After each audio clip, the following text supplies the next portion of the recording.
unlimited playing time. Yan ang ating abangan sa bagong team ni Kai Sotto sa Japan B-League na Koshigaya Alphas, mga kapatrol. Target ngayon ni Kai na makakakuha ng championship sa Japan B-League with his new team, Koshigaya Alphas. It is expected na sa bago niyang team ay magkaroon siya ng unlimited playing time. Aside from the salary, which is kailangan niya ni Kai dahil hindi biro ang kanyang gastos sa kanyang personal training, na nagdadala siya ng personal strength and conditioning coach, kaya kailangan rin ni Kai ng malaking sahod dahil meron rin siyang malaking gastusin sa kanyang training to make sure na makukuha niya ang optimum performance. Pero according sa ating source, ay isa sa mga pinakamalaking dahilan kung bakit ang Alphas ang pinili ni Kai ay ang promise to give him unlimited playing time, depende kung ano ang kaya niya at kung ano ang takbo ng laro. Malaki ang tulong na magiging unlimited playing time ni Kai dahil it will ease some pressure sa kanyang mga balikat, knowing na kahit magkamali siya, ay hindi siya papalitan kaagad. Ito ang makapagbigay sa kanya ng matinding kumpiyansa, katulad ng paglalaro niya sa gilas under Coach Tim Cone, na kahit magka-turnover ay hinayaan lang siya sa loob. And the result was amazing. Against Latvia ay naglaro si Kai ng 32 minutes, and I think ito ang pinakamahabang playing time niya simula nung naglaro siya sa gilas. Ito rin ang makukuha ni Kai sa kanyang bagong team sa Japan B-League. Unlimited playing time ang ibibigay ng Alphas kay Kai, kaya for the first time ay hindi na magiging issue ang playing time. Kahit sa Yokohama B Crusaders ay problema pa rin ang playing time ni Kai dahil merong mga instances na hindi siya ipapasok sa isang quarter. And it is expected na hindi ito mangyayari sa Alphas na kung saan si Kai ang magiging main man ng team. Samantala, gumawa na naman ng ingay si Jonmar Fajardo. Wow, Jonmar Fajardo pasok sa top 25 in ESPN list of best Asian athletes since 2000. Nakaka-proud dahil ang daming mga Asian athletes sa lahat ng sports, pero pumasok si Jonmar Fajardo, isa na namang accolades para kay Jonmar that cemented his stature as the GOAT of Philippine basketball. Pero ano nga ba ang ibig sabihin nito? Well, siguradong matutuldukan na ang mga narratives na nagsasabing pang PBA lang si Jonmar Fajardo at hindi pang international. After sa isang dominating performance ni Jonmar Fajardo sa Olympic qualifying tournament na pinabilib niya ang buong mundo, ay meron na namang isang napakalaking parangal na natanggap ni Jonmar Fajardo at naghihintay pa ang kanyang pang-8 Most Valuable Player Award sa PBA. Hindi malayong ang performance ni Jonmar Fajardo sa Olympic qualifying tournament ay ang nagbigay daan upang mapasama siya sa top 25 ESPN Best Asian Athletes. Fajardo's consistent excellence and influence in Philippine basketball underscore his significant impact on the sport that Filipinos love, detailed the media organization. At huwag magtataka kung bakit hindi kasama si Kai Sotto sa list ng ESPN dahil kinuha ito from year 2000 until now, kaya kasama pa sa listahang ito si Yao Ming ng China. And shout out at Eduardo Yabes, deserving naman silang dalawa na makakuha ng magandang sweldo. Go Kai at Bright! Shout out at Quas Shimod. It's allowed cause other countries do this. I don't know why our SBP is not pursuing it. Hey, hey, hey! Attention mga kapatrol! Get ready for an epic giveaway. Once Express Info hits 150k subscribers, one lucky winner will win the incredible Oppo Reno 11F 5G smartphone.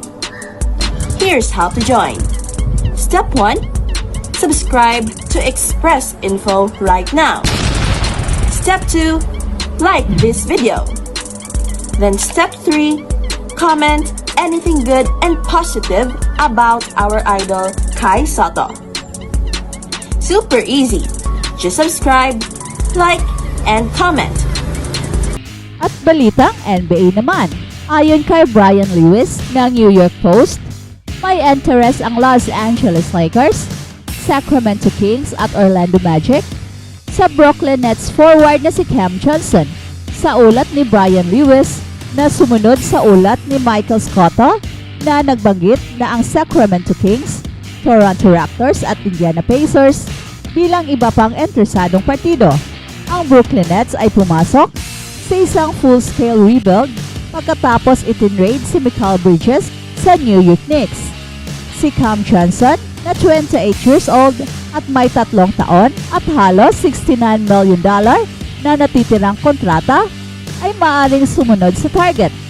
Si Cam Johnson ay may taas na 6'8", ay naglaro ng 5 NBA seasons. Kamakailan lang, nag-average siya ng 13.4 points, 4.3 rebounds, at 2.4 assists sa 27.6 minutes bawat laro. Ang kanyang kakayahan sa pag-shoot mula sa labas ay malinaw na nagpapalakas ng interest sa mga contenders and its tanking season in Brooklyn Nets, especially with a star-studded draft class of 2025 en route. The day that Nets traded Johnson's longtime friend Mikal Bridges and signaled their intent to tank that put veterans such as Johnson, Dorian Finney-Smith, Dennis Schroeder, Ben Simmons, and Bojan Bogdanovic on the trade block. Yan ang sabi ni Lewis. Sa huli, walang dahilan para panatilihin ng Brooklyn Nets si Cam Johnson ngayong season.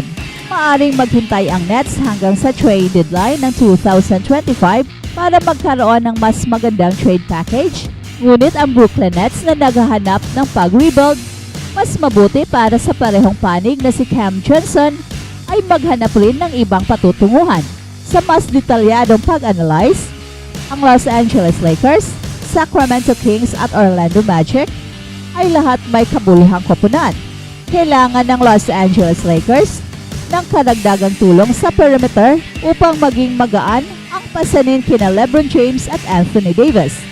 At ang Sacramento Kings ay agresibo sa kanilang hakbang matapos ang pagkuha kay DeMar DeRozan upang tulungan sina De'Aaron Fox at Domantas Sabonis.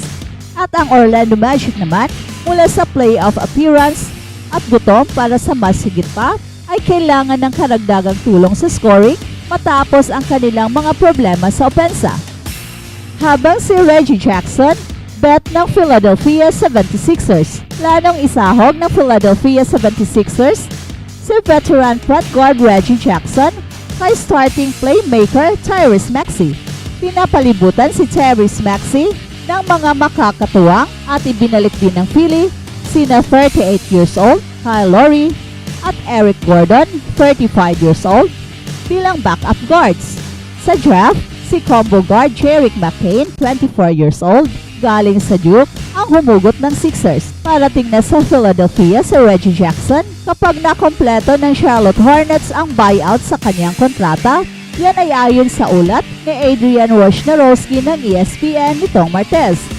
Nanalo siya ng NBA Championship sa Denver Nuggets noong 2022-23. At ito ang nagdaang season, nag-average si Reggie Jackson, 34 years old, ng 10.2 points, 1.9 rebounds, 3.8 assists, at walang palya sa 82 games ng Denver Nuggets sa regular season.